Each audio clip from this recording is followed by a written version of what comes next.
I went to, as I said, I went to Pskov during that month. And, the only real outward sign of the war in Moscow or Pskov, or I think probably any other Russian city at that point, was they'd have a few sort of recruiting posters up for the army.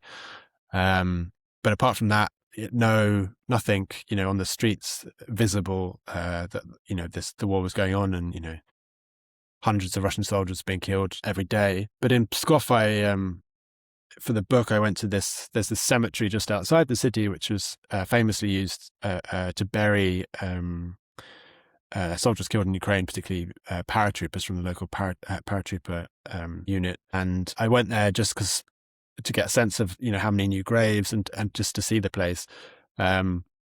I turned up and they were about to have a funeral, right? There were soldiers in cars, like with waiting. There was the grave diggers. It was obviously that a funeral was about to begin. So I didn't. That was no place for a Western journalist to be. So I very quickly turned around and left.